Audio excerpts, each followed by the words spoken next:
Hi అండి, welcome back to my YouTube channel. So ఈరోజు మా ప్రయాణం ఎక్కడికంటే వేములవాడ అండి. ఏంటి ఇంత సడన్గా వెళ్తున్నామని అనుకుంటున్నారా? అందరూ కుంభమేళా వెళ్తున్న టైంలో మేము మాత్రం వేములవాడ ప్రయాణం చేయాల్సి వచ్చింది.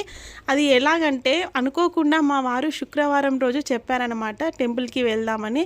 సో ఇప్పటికిప్పుడు అంటే పిల్లల్ని స్కూల్కి పంపించాను, మరి ఎలా అని అనుకుంటున్న టైంలో ఏం పర్వాలేదు నైట్ అక్కడే స్టే చేసేసి మార్నింగ్ వద్దామని అన్నారు.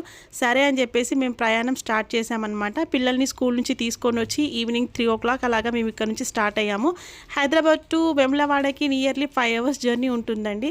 సో మేము అక్కడికి వెళ్ళిన తర్వాత 9 o'clock అలాగా అయింది. చిన్న రూమ్ తీసుకొని అక్కడే స్టే చేసాము. మార్నింగ్ వ్యూ చూసారా, వేములవాడలో ఎంత ప్రశాంతంగా ఉంది కదా. ఇంకా మాకు వితౌట్ ప్లాన్ కాబట్టి వాటర్ ఫెసిలిటీ అలాంటివన్నీ కూడాను ఆ రూమ్ వాళ్ళే మాకు ప్రొవైడ్ చేశారనమాట. ఎక్స్ట్రా ఛార్జెస్ ఉంటాయి దానికి. అండ్ మా పిల్లల్ని పాపం అలాగే తీసుకొచ్చాను స్కూల్ నుంచి కాబట్టి వాళ్ళకి ఏమీ స్నాక్స్ అలాంటివి ఏమీ పెట్టలేదు. సో టీ బిస్కెట్స్తో వాళ్ళు ఇంకా టిఫిన్ కార్యక్రమాలని కానిచ్చేశారనమాట. ఇంకా దాని తర్వాత ఫ్రెష్ అప్ అయిపోయి మేము గుడికి వెళ్ళిపోయాము. ప్రస్తుతం ఇప్పుడు మేమున్న పరిస్థితులలో ప్రయాణాలు అనేవి చాలా తక్కువ అండి. మేము రిలేషన్స్ దగ్గర కానివ్వండి ఎక్కడికైనా సరే చాలా అవాయిడ్ చేస్తున్నాం. ఎందుకంటే కొన్ని ప్రాబ్లమ్స్ వల్ల మేము ఇంక ఇలాంటివన్నీ పక్కన పెట్టేశాము. బట్ దేవుడు మరి ఎందుకు ఇలా మాకు దర్శనాలు కలిగిస్తున్నాడో మాకు కూడా అర్థం కావట్లేదు. సో మేము ఎంత ఎక్కడికి వెళ్ళకుండా ఇంట్లోనే ఉంటున్నా కూడాను ఏదో ఒక రకంగా ఆ దేవుడి దర్శనాలు అనేవి మాకు అవుతూ ఉన్నాయి. ఈ మధ్యకాలంలో అభిషేకాలు, తర్వాత కళ్యాణం పైన కూర్చోవడము, అలాగే ఈ వేములవాడ దర్శనం, ఇవన్నీ ఎందుకో తెలీదు కానీ ఇలా మాకు దైవ దర్శనాలు అనేవి జరుగుతూ ఉన్నాయి. కొన్నిసార్లు మన చుట్టూ ఎంతమంది ఉన్నా మనకు కావాల్సినవి ఎన్ని ఉన్నా కూడా మనం ఒంటరి వాళ్ళం అయిపోతూ ఉంటాం కదా. అందుకేనేమో ఆ దేవుడు మమ్మల్ని ఇంత సడన్గా పిలిపించుకున్నాడు. అక్కడ నిద్ర చేయడము, ఆయన దర్శనం, ఇదంతా కూడాను చాలా సంతోషంగా అనిపించింది.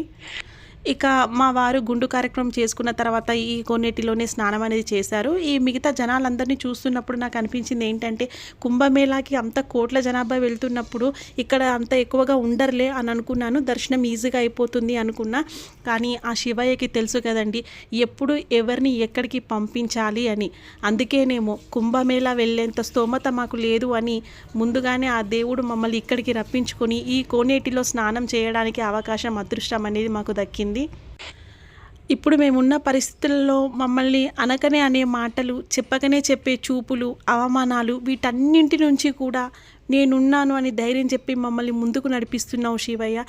ఎప్పటికీ కూడా నీ దయ ఇలాగే మా పైన ఉండాలని కోరుకుంటున్నాను. గుడి లోపల కోడె ఆవుతో ఒక ప్రదక్షిణ చేసి మేము దర్శనానికి వెళ్ళిపోయామండి. మేము వెళ్ళిన టైంలో దేవుడిది అభిషేకం అనేది జరిగినట్టున్నది. అందుకోసం అని చెప్పి మాకు నిజరూప దర్శనం కలిగిందండి.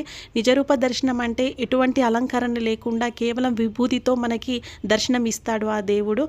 ఆయన దర్శనం అలా కలగడం అనేది కూడా మాకు చాలా అదృష్టంగా అనిపించింది. ఆ దేవుడి సాక్షిగా మీతో ఒక మాట చెప్పాలనుకుంటున్నానండి. ఎప్పుడైనా సరే ఒక వ్యక్తి డౌన్ఫాల్ అయ్యాడు అంటే దాని అర్థం ఎదుటి వ్యక్తిని మోసం చేస్తేనో తప్పు చేస్తేనో అని కాదండి. కొన్నిసార్లు అతి మంచితనం వల్ల ఉన్నది పోగొట్టుకొని కూడా డౌన్ఫాల్ అయి ఉండొచ్చు కదా.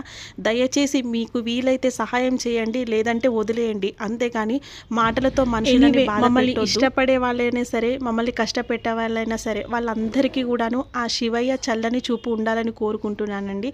Thank you.